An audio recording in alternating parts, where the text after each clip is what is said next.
Was ist die Wahrheit über Marvin Wildtage? Hallo, da bin ich wieder. Genau so beginnen fast alle seine Videos. Aber diese Begrüßung bedeutet für irgendjemanden meistens nichts Gutes. Nein, doch. Und ja, auch wenn Marvin gerade mit seinen Met-Influencer-Videos polarisiert, schauen wir uns heute nicht nur diese an, sondern vor allem ihn als Person. Ich heiße Marvin. Denn Millionen feiern seine skandalösen Enthüllungen. Doch ist er selbst dabei immer wirklich skandalfrei geblieben? Das und noch vieles mehr erzähle ich dir heute. Ich bin Eleganz und wie immer ganz ehrlich. Also herzlich willkommen zu deinem Primetime-Video am Sonntag 18:18 Uhr. Mein Name ist Marvin Wildtage, ich bin 28 und seitdem ich 13 oder 14 war, habe ich angefangen, YouTube-Videos zu machen. Und 2019 habe ich mich dann mal getraut, das zu machen, wofür ich eigentlich brenne, nämlich Pranks, aufmerksamkeitserregende Versuche und journalistische Dokus mittlerweile. Und damit hat er eigentlich schon fast seine ganze Karriere in einem einzelnen Satz zusammengefasst. Fangen wir trotzdem von vorne an. Also von ganz vorne. Marvin Wildtage wird am 2. Juli 1996 in Peine geboren. Eine Kleinstadt zwischen Hannover und Braunschweig. Zwischen 13 und 14 Jahren, also im Jahr 2011, eröffnete er seinen ersten YouTube-Kanal, Star Talking. Das Konzept? Promi-Interviews. So, meine sehr verehrten Damen und Herren, willkommen bei Star Talking. Wir haben Klaus Heißer Auflauf bei uns. Sein erstes Klaas-Interview entstand, weil er bei 0 Grad vor einer Konzerthalle in Hannover stand und wartete. Also ganz ohne Termin, ohne Zusage und es funktionierte. Hallo, mein Name ist Oliver Pocher und ihr guckt Star Talking. Und? Wie war das für ihn? Ein Deutsch-Leistungskurslehrer, mit dem ich überhaupt nicht klarkam, wirklich gar nicht, dann irgendwann mal so gegenüber anderen Schülern meinte, hey, ja, das ist hier übrigens der Marvin, den unterrichte ich auch, ne? Weißt du eigentlich, dass der Stefan Raab interviewt hat? Das ist mein Schüler. Und da habe ich so gemerkt, okay, ich glaube, so langsam habe ich so ein bisschen Akzeptanz. Mitschüler lachen jetzt vielleicht nicht mehr so intensiv darüber, aber fragen sich trotzdem, warum kommt der Typ nicht am Wochenende mit Saufen? Warum fährt er irgendwo hin und interviewt irgendwelche Leute? Ist das nicht irgendwie ein bisschen komisch? Aus diesem einen Interview wurde ein weiteres. Dann noch eins und irgendwann noch eins. Und somit irgendwann ein Praktikum bei Circus Halligalli. 2013 wurde er fester Moderator beim Hip-Hop-Kanal TV Straßensound. So, meine sehr verehrten Damen und Herren, herzlich willkommen zu TV Straßensound. Mein Name ist Crow. Was, Bruder? Nach dem Abitur 2016 ging er nicht an die Universität, sondern er wählte einen handwerklichen Weg. Eine 2-jährige Journalistenausbildung an der Axel Springer Akademie in Berlin. 2019 kreuzten sich seine Wege mit Aaron Troschke, bekannt auch als Hey Aaron. Hallo Freunde der Sonne und herzlich willkommen. Aaron ist zu diesem Zeitpunkt schon selbst ein etablierter Moderator und YouTuber. Wollt ihr auch mal ein Video zu Aaron? Schreibt's gerne in die Kommentare. Und Aaron erkennt Marvins Talent sofort und nimmt ihn, wie er es später einmal selbst beschreibt, einfach unter seine Fittiche. Hat gesagt, trau dich, mach den Kanal Star Talking vorbei, mach Marvin, lass es uns probieren. Und dann habe ich die Sachen gemacht, die ich dann gemacht habe. Und aus dieser ersten Förderung wird noch viel mehr werden, als die beiden zu diesem Zeitpunkt ahnen. Piep, piep, piep, wir haben uns lieb. 2019 war für Marvin in seinen eigenen Worten Das Jahr des Umbruchs, weil ich war fertig mit meiner Ausbildung. Ich war irgendwann an dem Punkt, wo ich gemerkt habe, Interviews, das ist es irgendwie nicht, weil es erfüllt mich immer weniger. Es bringt auch nicht die gewünschte Aufmerksamkeit, die gewünschten Klicks, weil man muss ja auch irgendwann sagen, man macht es ja auch irgendwo für den Applaus. Und in mir brannte auch schon sehr, sehr lange eigentlich dieses Feuer. Ich möchte jetzt Pranks machen, ich möchte Fernsehformate cool machen. Also das, was Verstehen Sie Spaß irgendwie für Zielgruppe 50 plus macht, würde ich gerne für Zielgruppe 16 plus machen. Mal sehen, ob er den Handschlag für Koralle Jungs drauf hat. Er schlich sich als vermeintlicher Profi ins Training von Hannover 96 und filmte zunächst alles allein. Aaron sah sich das Rohmaterial an und sagte, Nee, lass uns das nochmal drehen. für Marvin, der seine Videos bis dahin nie aus der Hand gegeben hatte, war das ein total schwieriger Prozess. Da jemanden ranzulassen, irgendwie zu akzeptieren, da ist jemand schon den Weg gegangen, den du gegangen bist. Und das hat mir aber natürlich dann nachträglich total geholfen, weil es war ein komplett anderes Video. Genau diese Bereitschaft, also Kritik anzunehmen, wurde zum Vorbild für alles, was danach kam. Denn der eigentliche virale Durchbruch ließ trotzdem noch 2 Jahre auf sich warten. Willkommen im Mai 2021. Kennt ihr eigentlich schon meine Supercreme Hydrohype? Für alle, die nicht wissen, worum es geht, Das ist eine Gesichtspflege mit Anti-Aging-Effekt von Hydrohype und der wesentliche Bestandteil dieser Creme ist das durch Urangestein gereinigte Wasser.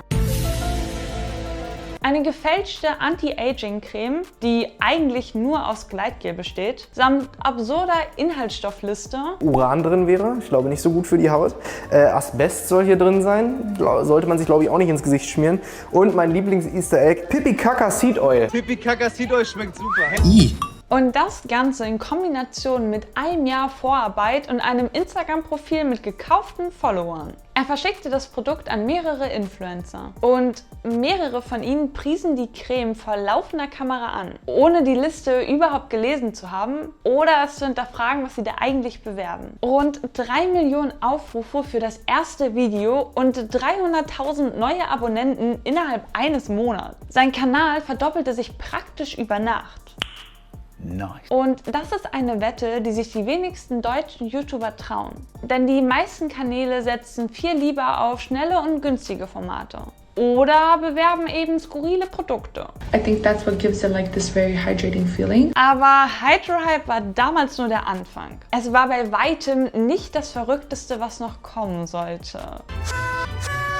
Und damit sind wir bei dem Teil, für den die meisten von euch wahrscheinlich hier sind. Seine investigativen Videos. September 2020. Hallo, da bin ich wieder. Ein Berliner Bürgeramt. Ein 24-Jähriger legt eine Promotionsurkunde vor, ausgestellt von einer Universität, die es gar nicht gibt. Gefälscht von der ersten bis zur letzten Zeile. Urkundenfälschung kommt für mich ja nicht in Frage. Und deswegen habe ich mir eine Uni ausgedacht. Die Sacharbeiterin prüft nicht ausreichend. Und wenige Minuten später steht der Titel Doktor offiziell in Marvins echten Personalausweis. Gestatten, Mr. Oxford, ab jetzt wird gesiezt. 5 Tage lang ist er somit amtlich Doktor. Dann gibt er den gefälschten Ausweis zurück und veröffentlicht das Video. Und die Rechnung dafür kommt 1,5 Jahre später. Weshalb mein Anwalt jetzt so eine fette Akte hat? Im Jahr 2022 wird er wegen mittelbarer Falschbeurkundung zu 3.200 € Geldstrafe verurteilt. Oder 40 Tage in den Knast gehen. Schon wieder bin ich angeklagt. Und dann gibt es da noch Fälle, die schneller gehen. Aber genauso viel über das System verraten, das er da bloßstellt. Es fühlt sich so dermaßen falsch an. Fürs Bundesverdienstkreuz reicht eine einzige dreiste erfundene E-Mail. Soll ich mir das mal anlegen oder ist das irgendwie Amtsanmaßung? Keine Rückfrage, keine Prüfung und für 149 € schickt der Hersteller ihm direkt eine der höchsten Auszeichnungen der Bundesrepublik per Post zu. Bei Hertha BSC genügt Hoodie und Wollmütze, um sich mitten in das Profitraining zu mischen. Und dann könnte ich noch unzählige weitere Videos aufzählen. Aber sein Prinzip ist klar. Und dabei sucht er sich auch nicht willkürlich irgendwelche Leute aus, sondern prüft teilweise sogar die gleichen. Also erneut. Wie zum Beispiel Vanessa Mariposa, die nicht nur einmal in seine Falle tappte. Erst bei HydroHype und ein Jahr später noch einmal beim komplett erfundenen Kinofilm, den sie so beworben hat, obwohl er zu diesem Zeitpunkt noch nie ausgestrahlt wurde. Vanessa Mariposa wollte damals unbedingt für mein Fake-Produkt HydroHype werben, tat ihr im Nachhinein alles mega leid. Sie wollte das nie wieder so machen. 3 Tage später. Sie behauptet allen Ernstes, den Film schon vor allen anderen gesehen zu haben und sagt auch noch, dass der mega gut ist. Aber sie kann ihn halt nicht gesehen haben, weil zu dem Zeitpunkt, wo sie die Story gepostet hat, da war er noch nicht mal fertig geschnitten. Weil niemand die Mühe für nötig hält, einmal genauer hinzuschauen. Vor allem, wenn man Werbung dafür macht. Und wenige Wochen später gab es einen Höhepunkt, der alles verändert. Hallo, da bin ich wieder. Vor ein paar Wochen habe ich ja mein Glück versucht, noch einen der letzten Plätze im EM-Kader unserer Nationalmannschaft zu bekommen. Nachdem das nur so semi geklappt hat, habe ich gedacht, zumindest beim Eröffnungsspiel will ich dabei sein. Leichter gesagt als getan, denn normale Tickets unter 300 € waren ratzfatz weg. Also musste ich mir irgendeinen anderen Weg einfallen lassen, um ins Stadion zu kommen, damit ich unsere Jungs beim Eröffnungsspiel unterstützen kann. Zum Eröffnungsspiel der Europameisterschaft 2024 in München lässt Marvin sich ein Kostüm anfertigen. Monate im Voraus und aus Fernost bestellt. Es sieht dem offiziellen Turniermaskottchen täuschend ähnlich. Dazu selbstgebastelte Akkreditierungen, ein präpariertes Kennzeichen und somit gelangt er bis an den Rand des Spielfelds in der Allianz Arena. Mitten in das größte Fußballereignis, das Deutschland! seit den Jahren erlebt hat. Und er wusste genau, was er damit riskierte. Ich wusste, dass ich am Ende des Tages wahrscheinlich in der Zelle lande. Und genau so kam es. Mehrere Stunden Polizeigewahrsam, ein Stadionverbot für die komplette EM und im Februar 2026 verurteilte das Amtsgericht München ihn wegen 5-facher Urkundenfälschung. Und das zu 9.000 € Geldstrafe. Hey, Moment mal. Dazu ordnete das Gericht die Einziehung von 5.400 € seiner Videoeinnahmen an. Und Stand dieser Recherche und auch Aufnahme ist der Fall bisher noch nicht wirklich gelöst. Trotzdem will ich euch aufzeigen, wie weit seine Videos überhaupt führen. Und das zeigt auch auf, dass er sich davon nicht beirren lässt und trotzdem weitermacht mit seinen Recherchen. Denn im Sommer 2026, also vor wenigen Wochen, erfand Marvin eine Krankheit. Die postvirale nasale Hypersensibilität.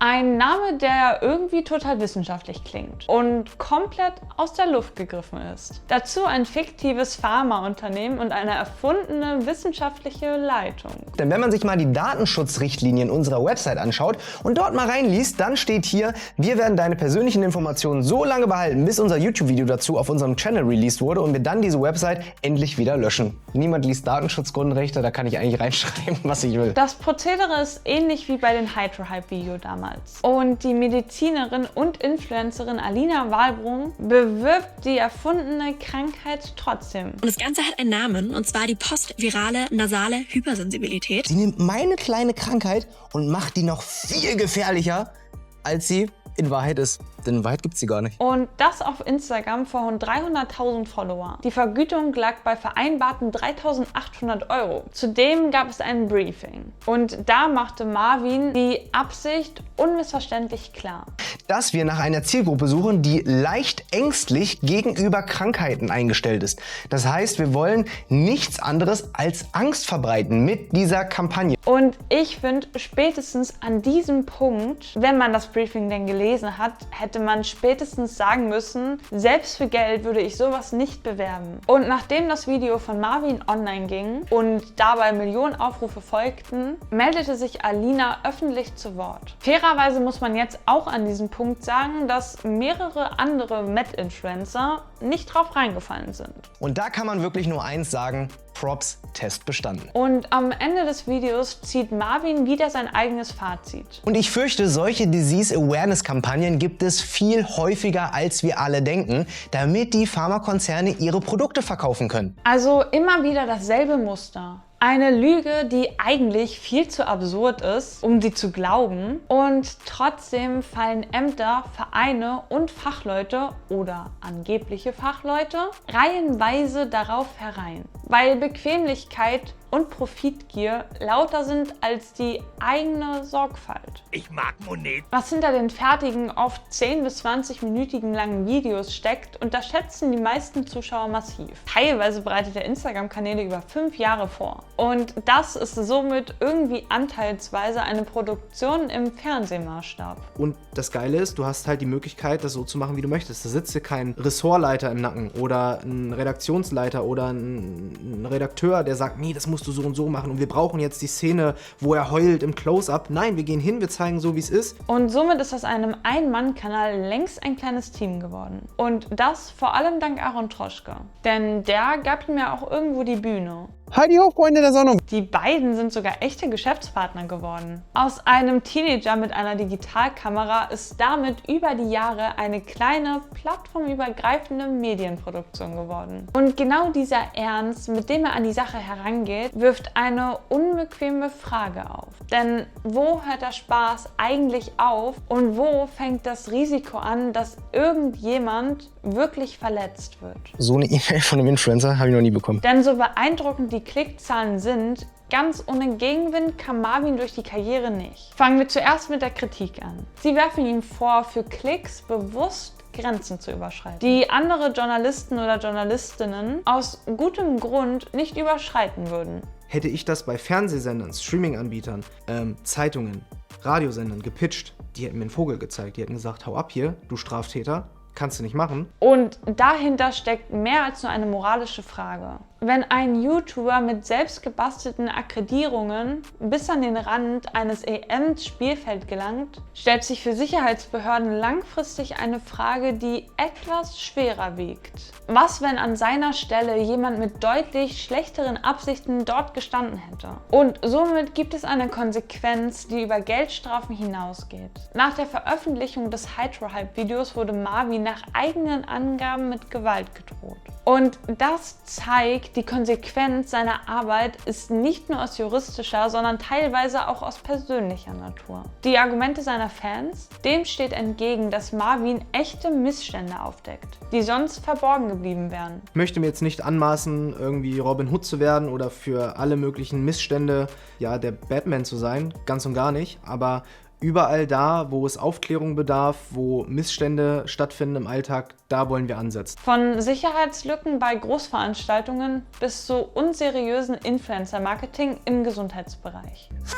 Der hält Influencer zu einer Verantwortung an, der sie sich sonst selten stellen müssten. Aber ey, auch wenn wir uns dieses Mal einen kleinen Scherz erlaubt haben, zeigt es doch, mancher Influencer weiß vielleicht gar nicht, welche Pharmapropaganda er da gerade für Geld bewirbt. Ich mag Monet. Marvin selbst verteidigt sein Vorgehen so. Ich würde das als investigativen Journalismus deklarieren, der funktioniert auf YouTube. Und das zeigt ja, dass YouTube einfach mehr als Katzenvideos und Let's Plays ist. Punkt. Das ist seine eigene Verteidigung gegen den Vorwurf, kein echter Journalist zu sein. Punkt. Dass einige Medizin-InfluencerInnen und Influencer ablehnten, war vorhin nur eine Randnotiz. Dass es Marvin dabei nicht um eine pauschale Verurteilung geht, sagt er im Fazit desselben Met-Influencer-Videos noch einmal mit deutlich weniger Nachdruck. Ich möchte natürlich nicht hier alle Medizin-Influencer über einen Kamm scheren. Meine Recherche hat mir auch gezeigt, dass es darunter genug Leute gibt, die alles bis aufs letzte Detail prüfen und für diese Kampagnen auch abgesagt haben. Aber nichtsdestotrotz hat sich ja für jedes meiner absurden Produkte am Ende ein großer Medizin-Influencer gefunden. Und man muss natürlich auch ganz klar sagen, wo Anzeige draufsteht, ist nun mal auch Werbung drin, egal wie sympathisch man dabei lächelt. In seinen Videos trifft er einen wunden Punkt bei vielen Menschen. Influencer, die Monet über alles stellen und mit einer einzigen Story mehr verdienen als andere in einem Monat. Und dadurch finde ich, man sollte Influencer ruhig so kritisch beäugen, wie es nur geht. Punkt. Denn mit was manche ihr Geld verdienen, das hat Marvin ja mehr als nur einmal aufgezeigt. Die meisten Creator berichten über etwas. Marvin bringt dieses Etwas zum Entstehen, um dann zu zeigen, was mit ihm passiert. Also als konkretes Beispiel, andere würden einfach sagen, Influencer-Marketing ist unseriös. Genau.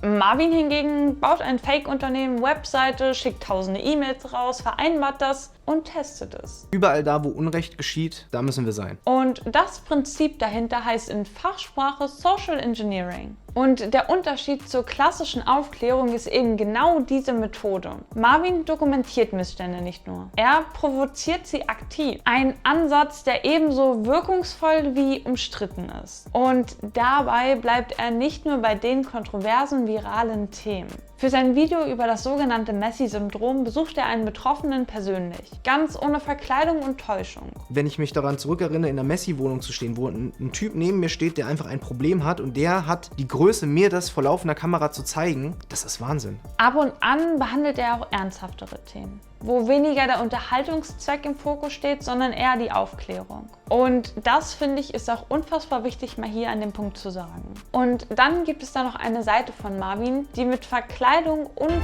Täuschung überhaupt nichts zu tun hat. Sein Zweitkanal. Dort zeigt er sich nicht als Aufdecker, sondern einfach als er selbst. Er dokumentiert seit rund 2 Jahren offen eines seiner privatesten Projekte, den Bau des eigenen Hauses. Und das gemeinsam mit seiner Frau Cindy. Und hier bleibt er seinem Hauptkanalmotto treu und zeigt schonungslos ehrlich, in welche Fettnäpfchen man als Bauherr so treten kann. Herzlich willkommen zur voraussichtlichen allerletzten Folge des Hausbauprojekts. Ich glaube, diese Folge habe ich schon über Jahre hinweg angekündigt. Es geht endlich um die Kosten. Was seine Werte angeht, bleibt ein Satz aus seinem eigenen Mund besonders gut hängen. Und nur weil man da jetzt irgendwie 1 Million Abonnenten stehen hat, darf man nicht vergessen, wofür man es macht, weil man hat angefangen, um Spaß daran zu haben, nicht um Views zu erreichen, nicht um Geld damit zu verdienen, nicht um Placement-Partnern gerecht zu werden, sondern weil man Spaß dabei hat. Wie viel von diesem Spaß seiner Community eigentlich zurückgegeben wird, sieht man am besten dort, wo Zuschauer ganz offen ihre Meinung sagen. in den Kommentaren. Und jetzt werfen wir mal gemeinsam einen Blick in die Kommentarspalte.